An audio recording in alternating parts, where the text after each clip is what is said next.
Hello, I'm Nicholas Snow, and this is the Snowstorm on Sunday, a new weekly program from PromoHomo.TV.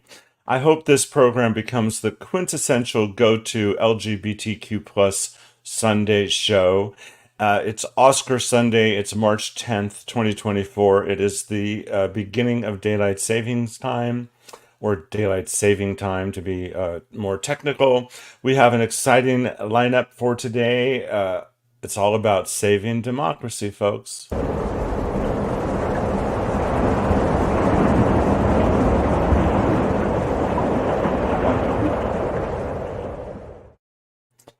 For just a little bit of housekeeping, I want everybody to know that if you are watching the show live and you make a comment or have a question, it may be featured on screen. I have the opportunity to put you on screen. I also want to invite you to become one of the PromoHomo.TV 1000. When I have 1,000 people around the world that give me $3 a month, I can quit the full-time job I work to support this activism and do more programming.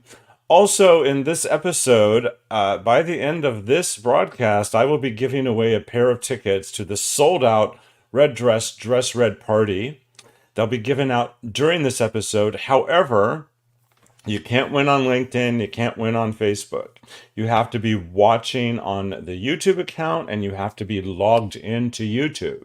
So if you've tuned in specifically to win those tickets, you just go to youtube.com/PromoHomo.TV network/streams to enter the contest. So, democracy is at stake, and the great American democratic experience may fail. The task before us until November 2024 and beyond is to save democracy. Similar to your favorite political Sunday show on your favorite television network, the Snowstorm will take on the hottest headlines of the day, but we will go one step further. We take a position. We're unapologetically advocating to defeat Donald Trump and to prevent authoritarian rule and save democracy. And joining this Oscar Sunday premiere, I'm very excited to welcome Rich Weismann and Philip Hodges, who are co-founders of the Ibis Institute Group, which, quote, envisions a new paradigm for LGBTQ plus and potentially other Democratic candidates to win elections by utilizing comprehensive, data-driven, thoughtful, analytic, and disciplined techniques and practices available today in the business, both corporate and entrepreneurial and academic worlds, but not often found in traditional political campaigns. Appropriately, Ibis is the ancient Egyptian symbol of wisdom, knowledge, and communications. It was important for me to have these two gentlemen on the show because literally they're 1 degree of separation or 0 degrees of separation from the sorts of guests that I want to include every Sunday between now and November. This is the Snowstorm. PromoHomo.TV is all about empowering you, our communities, and our world. Shouting out to my media partners. Pink Media, amplifying PromoHomo.TV across the Twitterverse with their #ILoveGay campaign. GayDesertGuide.lgbt. And KGay 1065 Palm Springs, available worldwide. Ask your smart speaker to play KGAY. It's as simple as this. We will save our democracy in 2024, or we will watch the United States implode.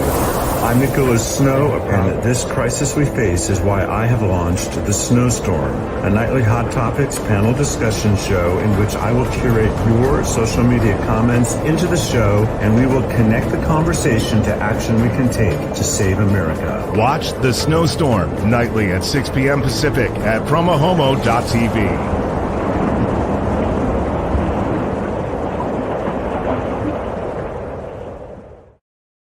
So I haven't updated my opening yet. For the first 36 days of the year, literally every single night, the Snowstorm was live at 6. But now it's going to be every Sunday at 9 a.m. Pacific time. And that's just going to be, I just cannot broadcast a nightly show. But I'm really proud to broadcast this weekly show. And without further delay, let me welcome my guests to the broadcast, Rich Weismann and Philip Hodges. Welcome, gentlemen. Good morning. So, Rich, you're with me in sunny Palm Springs, and Philip is coming to us from his one of his homes in San Francisco. Philip, you're married to Scott Nevins, a philanthropist and activist and friend and entertainer, and Yeah.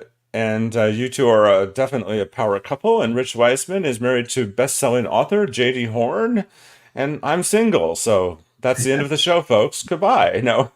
Nicholas, we can change that at the red dress party. Yes, exactly. Maybe the winner of Exactly. your competition is going to be someone you can have your eye on.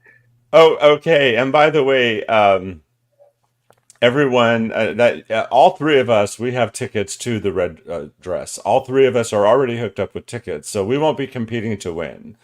But I want you to pay attention to that message on the screen, because I am giving away a pair of tickets on YouTube to that party by the end of this broadcast. But you cannot win if you're watching on Facebook or LinkedIn or Twitter. So go to YouTube. All right. So without further delay, I'm going to go to you, Rich. What exactly does Ibis do? And what role are you taking in LGBTQ politics? Good question. We came about last summer. We were frustrated by watching quality LGBTQ candidates lose. Folks who should have won, who deserve to win, who represent our community and represent America and represent the future of America. And we watched them too often lose races. And so we kind of asked ourselves why. And both Philip and I are data scientists. Philip is a physicist. I'm a statistician by training. We felt that as we looked at the world from our corporate eyes, both of us are heavily involved in the corporate world with serious corporate professional experience, that this is not how companies organize themselves. That campaigns seem too often to be haphazard, seat of the pants, not based on research and analytics and data, and not using today's state-of-the-art marketing and communications and branding tools. And so how do we take those areas of expertise that we have coming from the corporate world and bring that to campaigns, to political campaigns for LGBTQ candidates? And so working with the LGBTQ Congressional Caucus, headed up by Richie Torres and Mark Takano, two wonderful Congress people. And they have a wonderful board of directors, including Maxine Waters and Zoe Lofgren and others. They asked us to put together a group, which we then named the Ibis Group Institute, of people like us who can bring that kind of expertise to U.S. congressional campaigns, specifically for LGBTQ candidates. And so we did that. And we put together a wonderful team of people who've done everything from branding Microsoft and AT&T Wireless and major financial institutions, people with deep corporate backgrounds, people with expertise in 8 specific areas: strategic development and planning, data analytics, market research, campaign technology, brand marketing, advertising, communications, direct, and measurement. And we created these 8 service categories, if you will, and develop ways in which we can use the learnings we have from the academic world. We're all very high academic folk, and corporate world. We all have deep experience in the corporate world, and bring that to campaigns. And that was the idea. Let's raise the bar in how campaigns are run. We're all volunteers. None of us makes a dime, nor do we want to. None of us have political ambitions. That's not part of the deal. None of us are looking for jobs.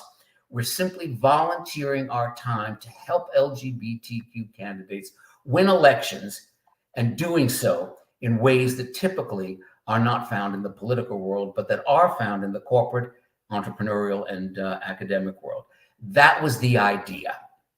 So we put together a wonderful team of people. We also have an advisory team. Those are political people, people who've run major campaigns like Anthony Mercurio, who was one of the key people in the Buttigieg campaign, Evan Wolfson, who ran the Freedom to Marry campaign, other kinds of people who've done wonderful things in the political world as our advisors.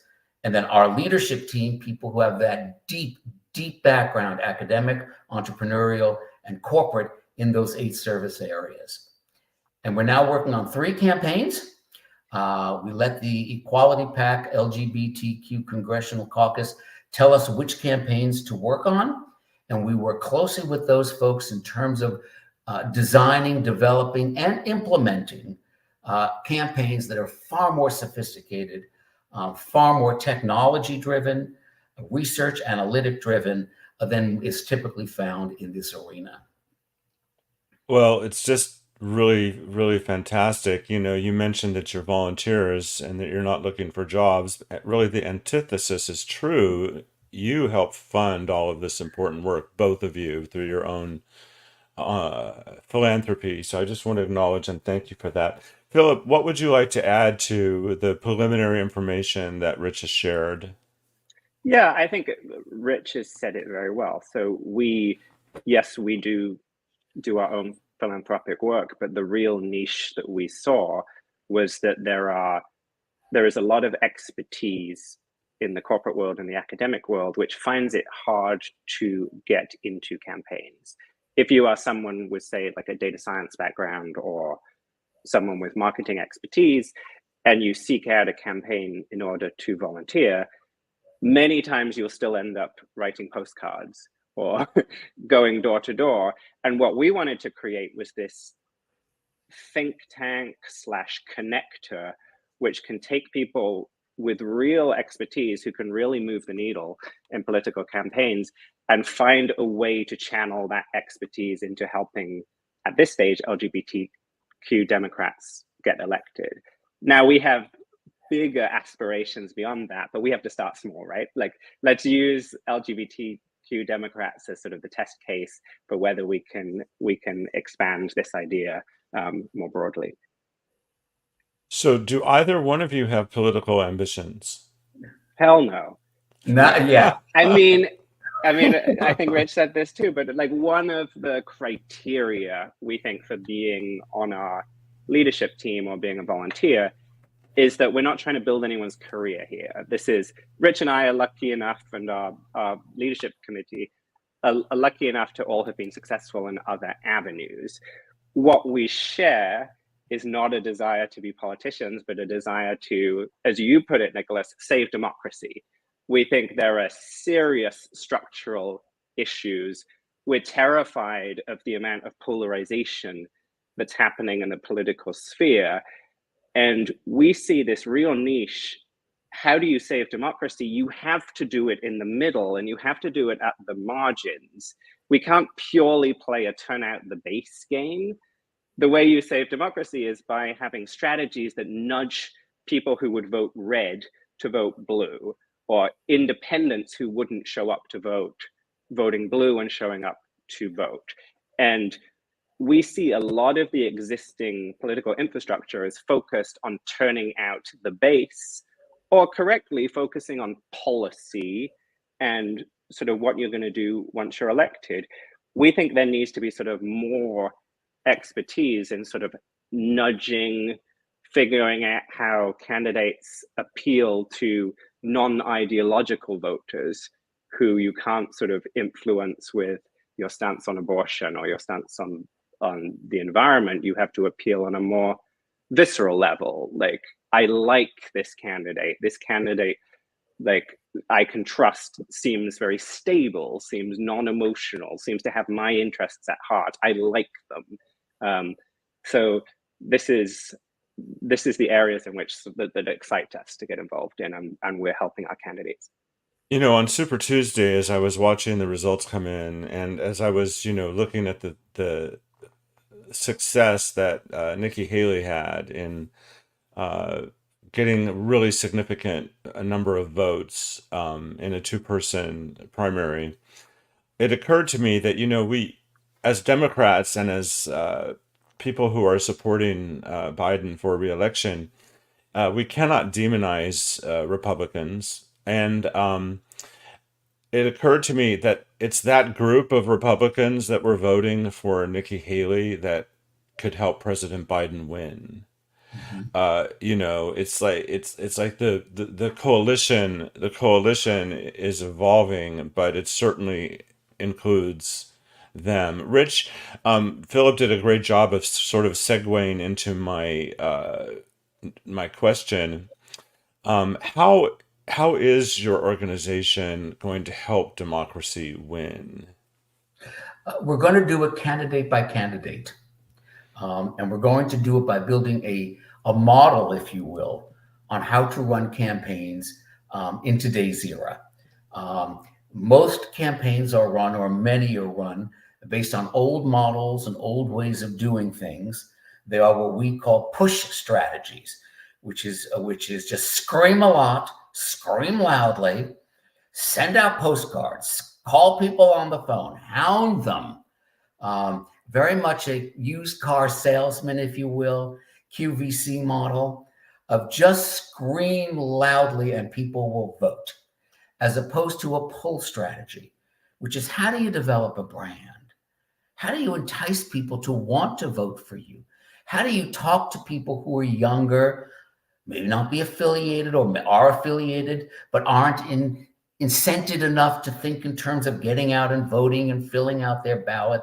How do you pull them in rather than push?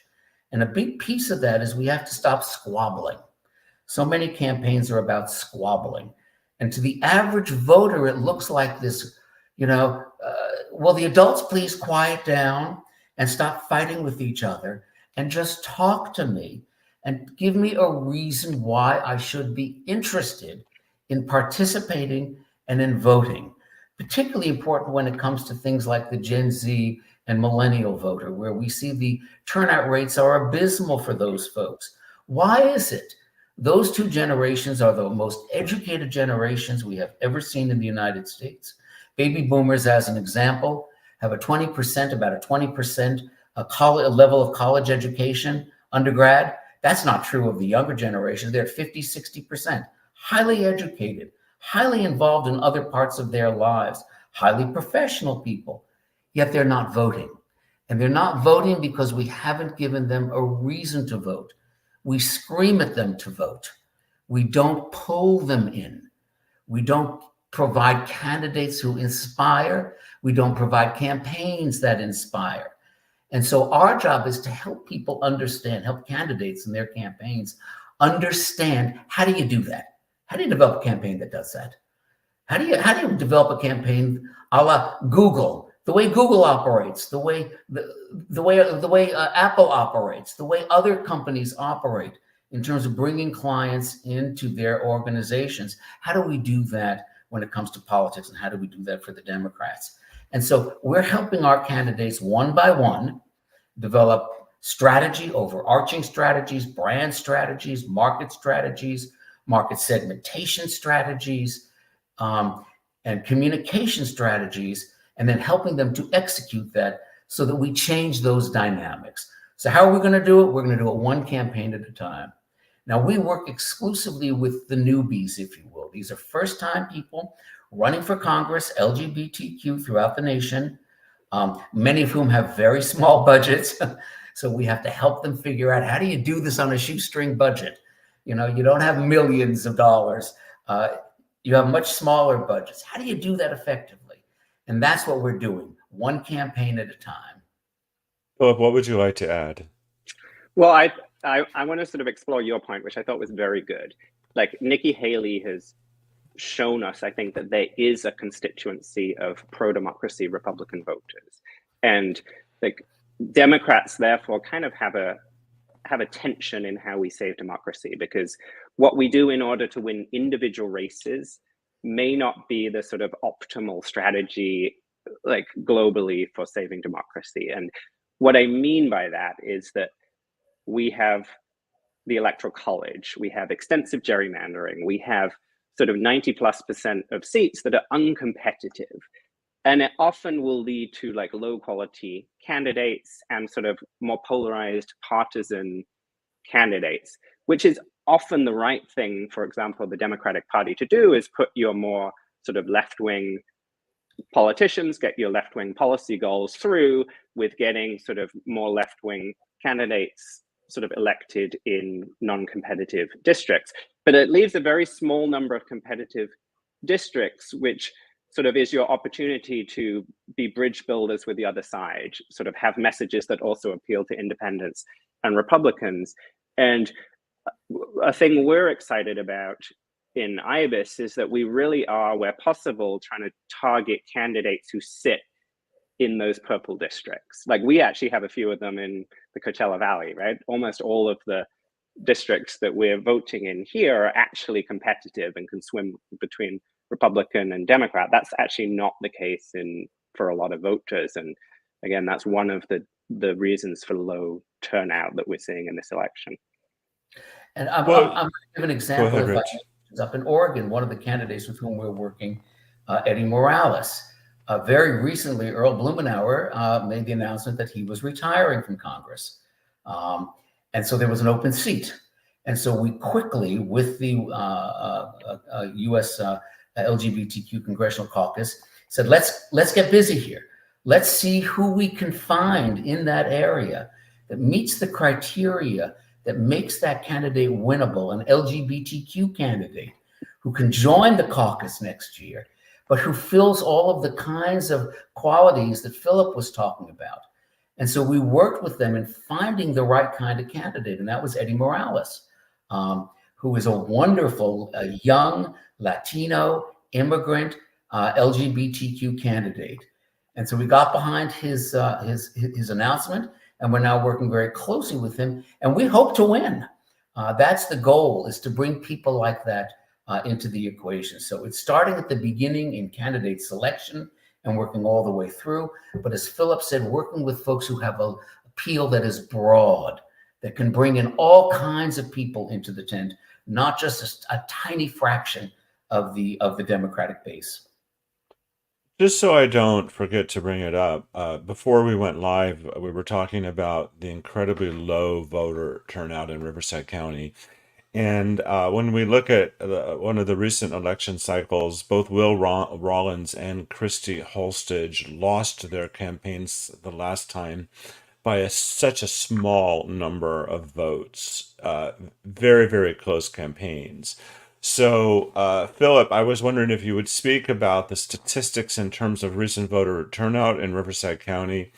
Talk about how you feel this connects to other races throughout the country, and expand more on how we do bring more people into the process and engage them. Yeah, I mean, the unfortunate news is it doesn't look great for Democrats in this primary. So just in Riverside County, we have, as of yesterday, I think about 350,000 votes counted, about 50,000 mail-in ballots still left for Riverside to count.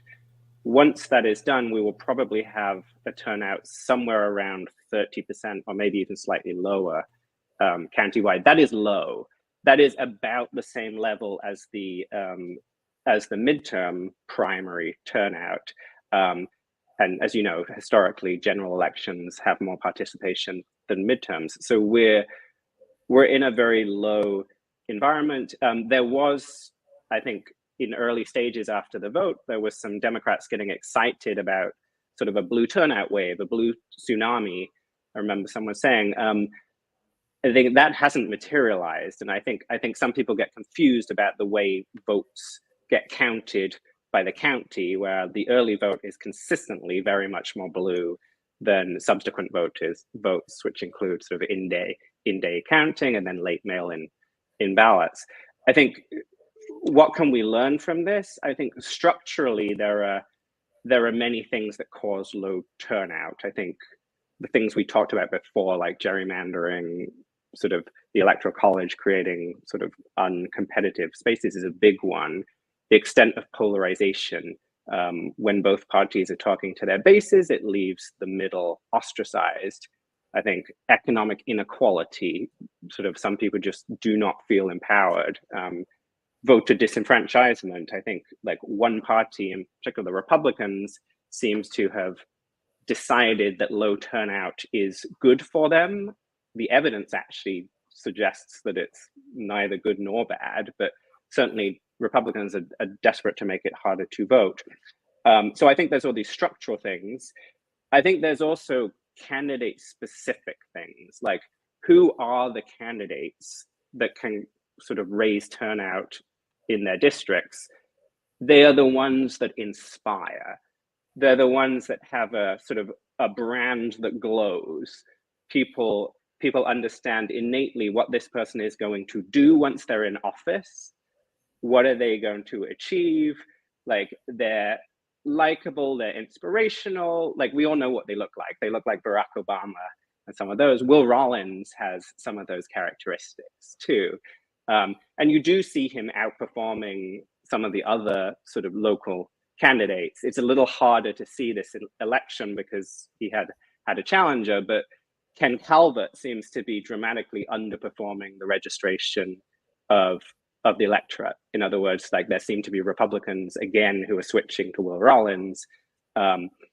So what do we do about this? I think individual candidates, the structural things are hard for individual candidates to fix, but individual candidates need to send messages that are positive, that are inspirational.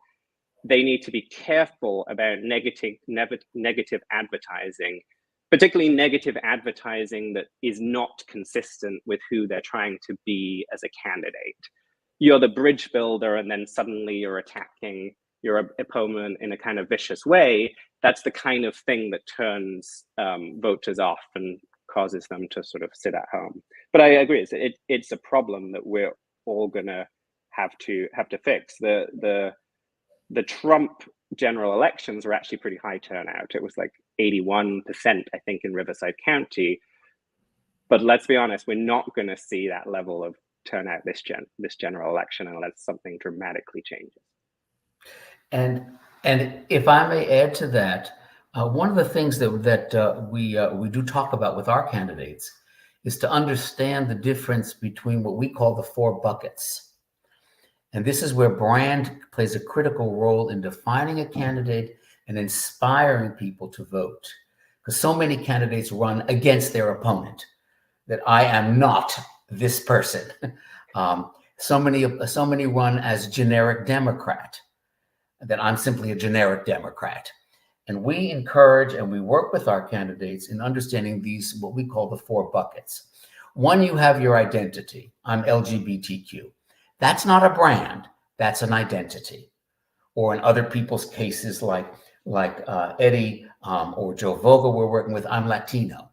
That's an identity, that's not a brand. They have their biographies, their histories, their accomplishments. That's wonderful, that's not a brand. They have their positions. We're pro-choice. We believe in gun control. We care about the environment. That's wonderful, but those are positions. None of those 3 buckets are brand. Brand is the 4th bucket. And if a candidate doesn't develop a serious brand and know what their brand is and communicate their brand, they don't inspire. And brand is one of those values and attributes that make voters want to vote for me. Well, this speaks to the fact that both of you have powerful histories in business around branding, for example. And now we're learning how your experience professionally translates into politics and to the support of these campaigns. So, Rich, what goes into that bucket of brand? What are examples of all right, that's brand? Good question. And by the way, on our leadership team, we have 2 people, Francesca and Patrick, who are national brand experts. I mean, having branded organizations like Microsoft, like AT&T Wireless, like Bank of America, and so forth. And so they work very heavily on the branding side. If you think of brand in the simplest terms, it's what are the 5 positive words that I want people to immediately think and say when they hear the candidate's name. And if you can't come up with 5, then there is no brand. There should be 5, and I use the number 5 loosely, but a limited collection of words, terms that define who this person is, that inspires me. This person is a visionary. This person is trustworthy, honest. This person possesses empathy. This person is incredibly hardworking. What are those attributes, those values? And that defines brand. We have a wonderful little exercise, and I'll let Philip talk about that, relative to thinking about a candidate as a dog or as a car. And Philip, why don't you take that? Yeah, I mean, this is a fun one because like you talk to candidates and like ask them, what dog are you? And it sounds like a stupid question, right? But we had one candidate who like, we go through this exercise and I think, was he a border collie, Rich? A border collie. He Yeah. finally concluded he was a border collie. It's a border collie. It was like, okay, that tells you a lot about this candidate and what he stands for. Now do your opponent. And his opponent was a Pekingese. Also tells you a lot about who that candidate is and who they stand for. And then what we do is encourage them to consistent across all their marketing, all their mailers, all their advertisements, the way they reach out to voters. You have to solidify, you have to be the border collie, and you have to present her as the Pekingese. It's kind of, it sounds silly, but it's a powerful way for getting people to think about brand and also ensure that the brand is consistent across everything they do. Because that's what people will remember. They won't remember all your policy positions, but they'll remember what dog they made you feel like. So that begs the question for both of you. Philip, what dog are you?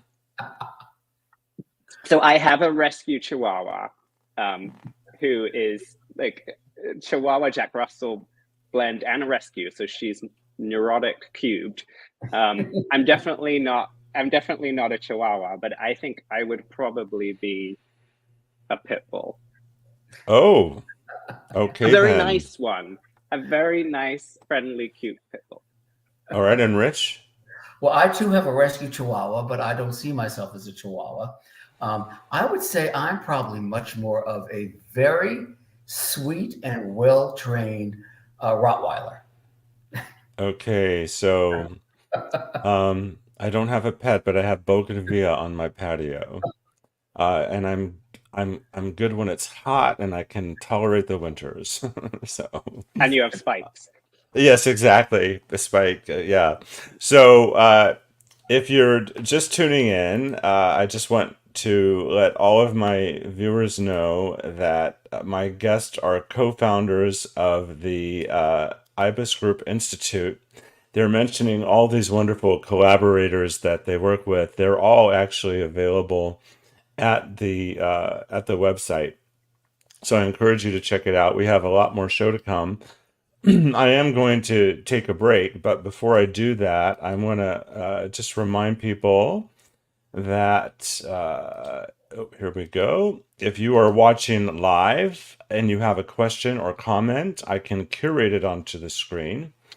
And I invite you to support this show for as little as $3 a month. Go to patreon.com/PromoHomo.TV.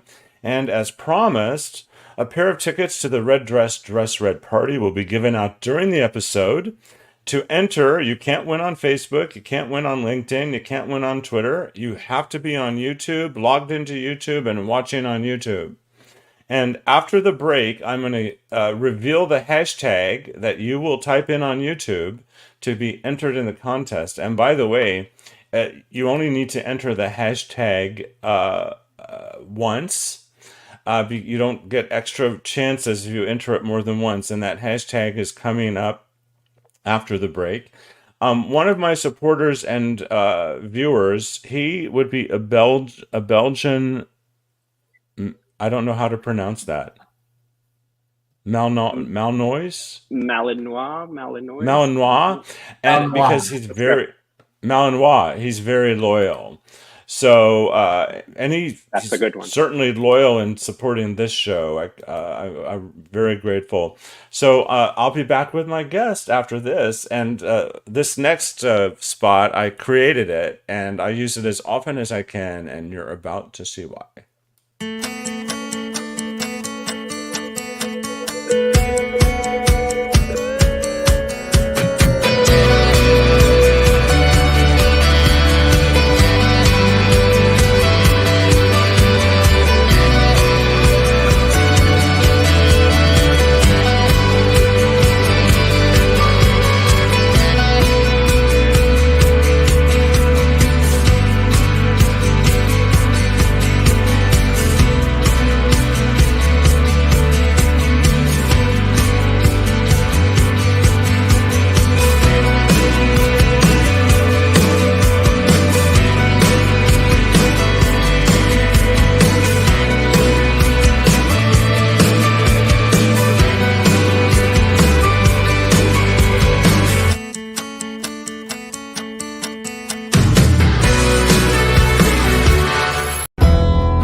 This particular shirt is the crux of the Hopeful Sexual campaign, and it is designed to inspire authentic human connection while simultaneously combating sexuality-based shame and stigma.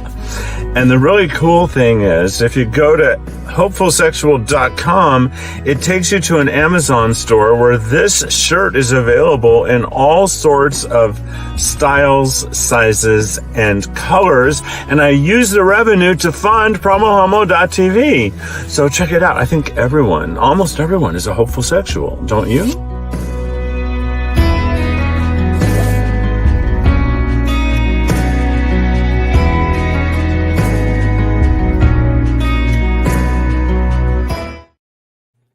So, Rich and Philip, I don't have a sound effect for a drum machine, but I am going to reveal the hashtag for our viewers that they should type into the YouTube comments. This is the hashtag that you want to type into your comments if you're watching on YouTube. Hashtag RDDR2024 for Red Dress Red 2024. I'm giving away a pair of tickets before we end the show. If you have to be watching on YouTube, logged in on YouTube, and type that in the comments to win.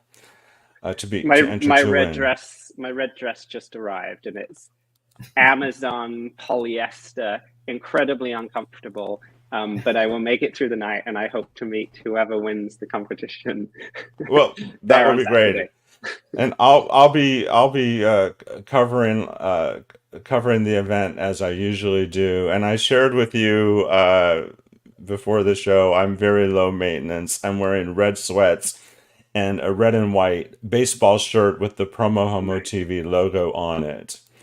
Just putting this up as a reminder for people who are going to want to enter the contest.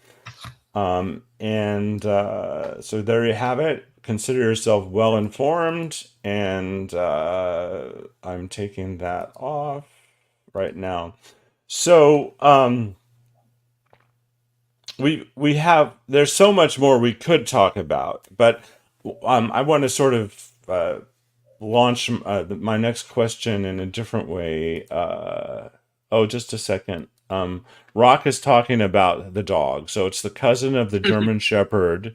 It's a group of herd dogs on farms and usually police dogs that are confused with German Shepherds.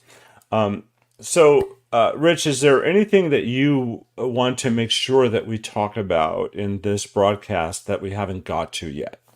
Yes, and that is the critical component of data science in campaigns. And both Philip and I are very serious data scientists. That's what Philip does for a living today. His entire career is based today on the use of algorithms, AI, machine learning in understanding financial markets. And my company, I owned a company, a tech company, That's exactly what we did, as well as the use of algorithms and AI and machine learning in understanding consumer behavior and financial markets. Most campaigns do not use data science as a critical component of how they go to market. They don't understand how you use data, how you use it in terms of developing algorithms, in terms of predicting outcomes.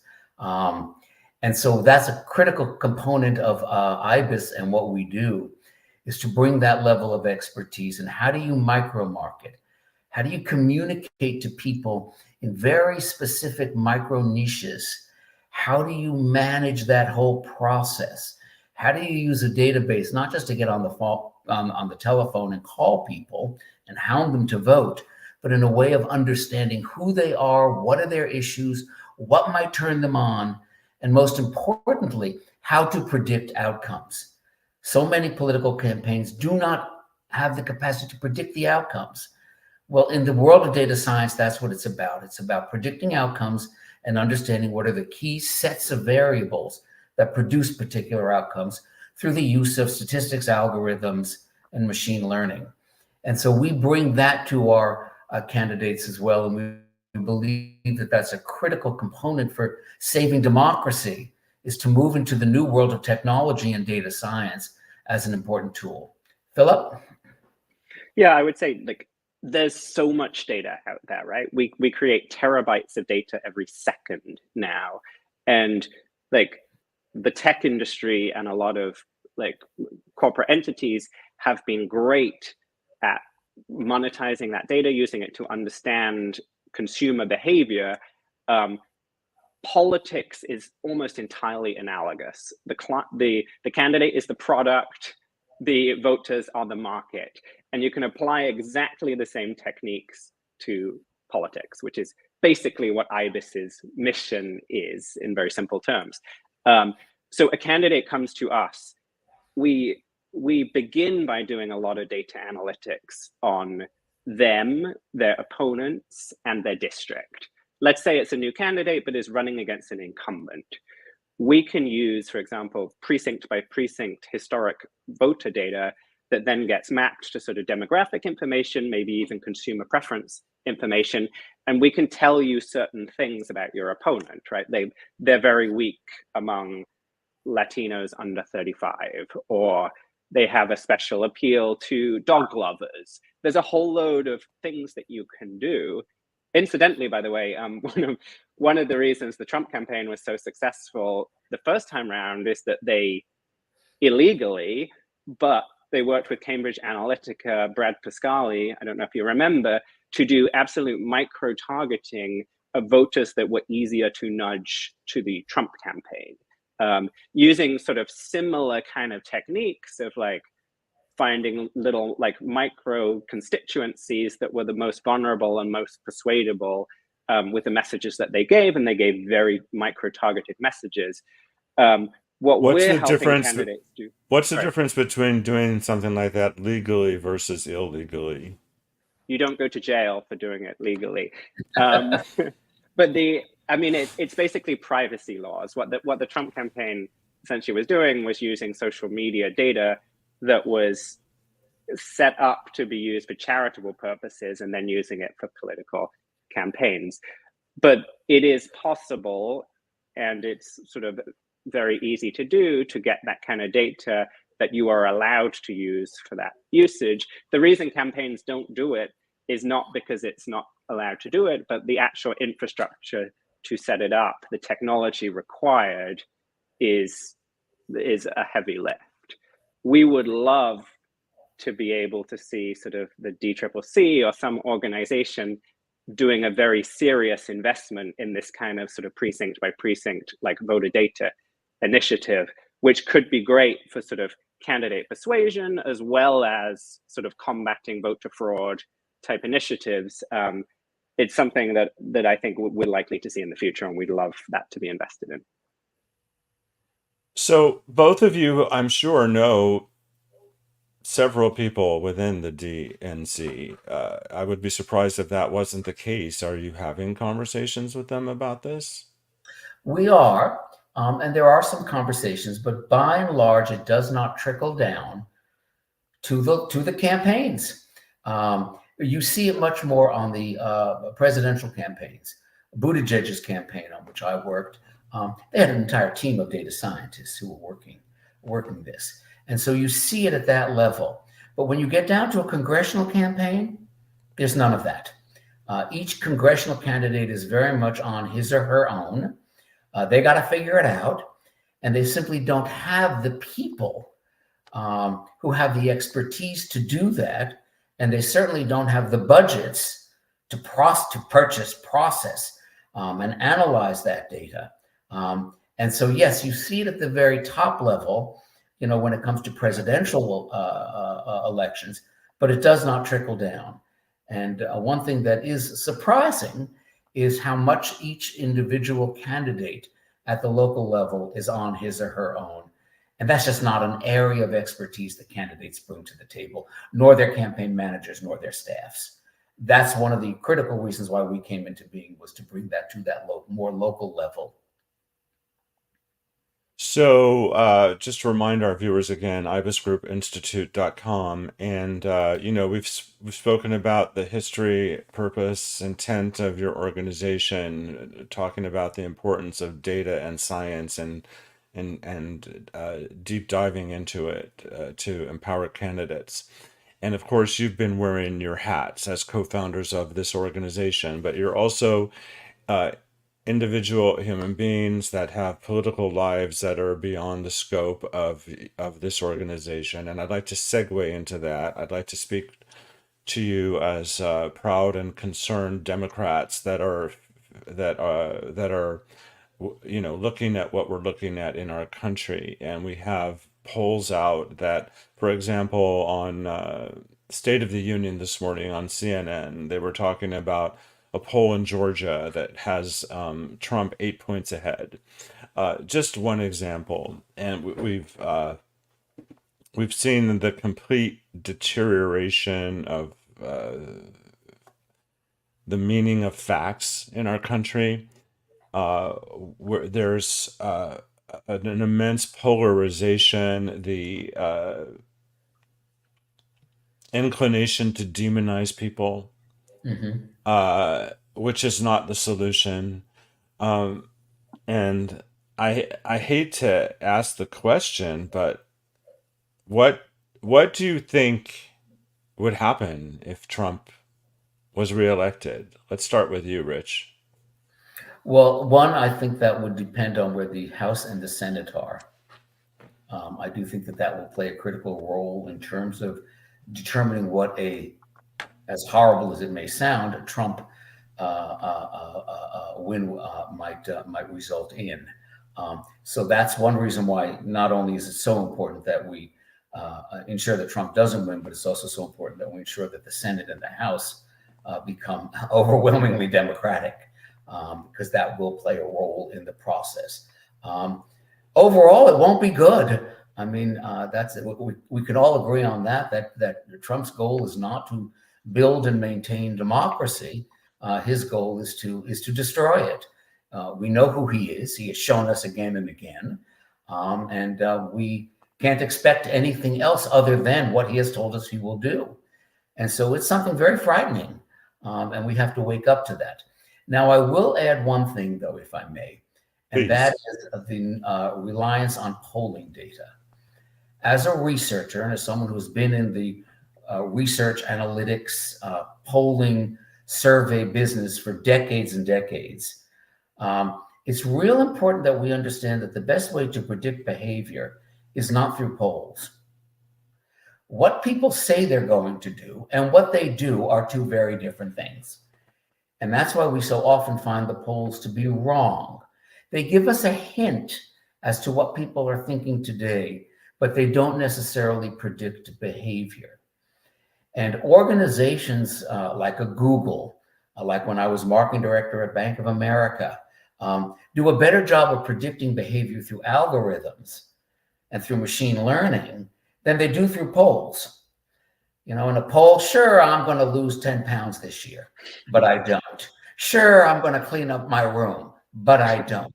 Sure, we'll all quit smoking. I don't smoke, by the way, but we don't. And so what we say we're going to do in the survey and then what we wind up doing can often be two very different things. And so we have to be very careful when we look at these polls, because all they are is an indication of what someone thinks and hopes they might do at a point in time. Instead, and that's something that Philip and I spend a lot of time talking about, is how do we model behavior? How do we develop algorithms that tell us how people will vote that are far better than simply asking them? Because often asking them does not give us the right answer. So I do say be careful of what polls show. They have shown again and again. Often they are not correct now. And so we have to be careful about relying too heavily on the polls. Philip? I mean, if you ask me for a prediction, I don't think Trump is going to win again. If you're asking me what that would mean, I think it would be catastrophic. I mean, I love America. I chose to come here. I'm originally from England. I would worry about what it would happen to our institutions, what it would happen to democracy. You can see the things that they have lined up to do basically on day one. He's going to be a dictator on day one. He's already said it. We should take him seriously. But there is an organized force to sort of put Trump loyalists into positions in almost all institutions and essentially sort of rot them from the inside out. I luckily have a British passport and have the option to go back, but I think we have to take it very seriously. And one of the things that worries Rich and I is that, like, if the Republican Party continues to become an autocratic party, which it appears to be, Mitch McConnell endorsed Trump the other day. He did not have to do that. He's about to die. He's like, he could have done the right thing. Democrats can't solve this on their own. Like, the solution cannot be that Democrats just keep winning every single election or we turn into a dictatorship. So what do we have to do? I think we do need structural reform, things like trying to eliminate excessive gerrymandering. Let's see what we can do to bring back the filibuster. Let's see what we can do with courts, plus a whole load of other things like cybersecurity. We cannot have Russia or bad actors sort of pushing propaganda in the US to the extent that they were. Some kind of regulation of sort of tech companies and media. We sort of an expansion of multinational sort of organizations. Trump wants to pull out of NATO. He's like, there's all kinds of things. We need a concerted effort, not just to keep winning elections, but create a pro-democracy caucus that involves the good Republicans, as many Democrats as possible, to take this incredibly seriously and like rebuild these like institutional structures which Trump tried to tear down last time and we haven't sufficiently built back up. And I think that's key, if I may, which is Democrats cannot do it alone. We have to begin to expand our tent to include independents and to include those moderate Republicans, not demonize them, welcome them. That we have to not think in terms of Democrat versus Republican, but pro-democracy versus fascists. And we really have to begin to think in those terms, that we're on the pro-democracy team. And we welcome anyone who supports that. And that's a different kind of culture that we have to create. Well, with that said, I'm going to ask you a question that I want you to think about because I'm going to do the drawing. The question is, what specific action can viewers of this program take? So that's your question. I'm bringing up the drawing, and I'm going to do it right now. But I'm really surprised because I'm the only one who entered, and I did double check to make sure that it was working by commenting myself into the remarks. So I'm the only person that entered the contest, which I find surprising. But the good news is I now have an extra pair of red dress red party tickets that I can do with whatever I want. And I'll have to give that some thought. I just didn't know it. So I just want to say to both of you, I'm really honored that you chose to be on my show. And I really have great admiration for anybody that is involved in making a difference with their lives in any way they choose and manage to do that. We are all in this together, and count me on your team. And anyone that's watching that have been inspired to do so because of your presence on the show, count me on your team. Use me to help all of us win. With that said, Rich and then Philip, what specific action can viewers take? Number one, vote. Number two, inspire everyone you know to vote. And number three, engage. Find an organization, find a candidate, find something that engages you. Politics should not be something that's passive. It's something that's active. And there isn't one organization or one activity that I would recommend, but rather whichever organization, activity, candidate turns you on, do it and make it an important part of your life between now and November. Don't sit on the sidelines. Philip? I think number one, talk to young people. Like, we need the next generation to care about democracy as much as we do and to realize its importance. So talk to the young people in your life about the importance of civics, the importance of voting, the history of what happens when democracy isn't as strong as it is now. I think a lot of young people have forgotten that. Number two, I would say, reach out to people you know who think differently from you. I think the person who isn't a registered Democrat, who is an independent or is a Republican who doesn't like Trump, is a never Trumper, but maybe couldn't see themselves voting for a Democrat, and understand. I think, like, long answer to your question, but I think one of the things we've seen is that traditional communities have broken down a little bit. And now we have people who get identity out of their political affiliation. I am a Republican, I am a Democrat. Historically, those same people would go to the same church, or their kids would be on the same baseball team, and there would be more community organizations where people didn't feel such a strong identity and sense of self with their party. I'd encourage people, like, it's a slow process, but try and break down some of those ideological barriers with ulterior motives that we want to turn them to our side, but please do it. Okay, then. So for my viewers at home, you have been watching the Snowstorm, which I hope will become the quintessential go-to LGBTQ plus Sunday show. For more information about the good work of my guests, go to IbisInstitute.com. If you want to pitch guests for this show, go to PromoHomo.TV, and the submenu is a button that says Pitching Guest. It tells you how to do that. Or you can reach out to your good buddies Rich and Philip and ask them to connect you directly with me via email, because, you know, we have a lot of work to do and we're going to do it together. Thank you, gentlemen. It was a pleasure. Thank you. Thank you. I'll see you all next week.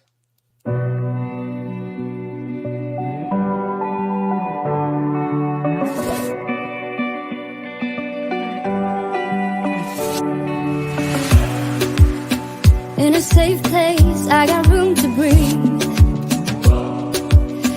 Been a long chase, but at last I'm free. These open woods, I knew I could find peace here. Nothing like the city we're at. They're tired of the running, they're catching up. I got hungry for the sun.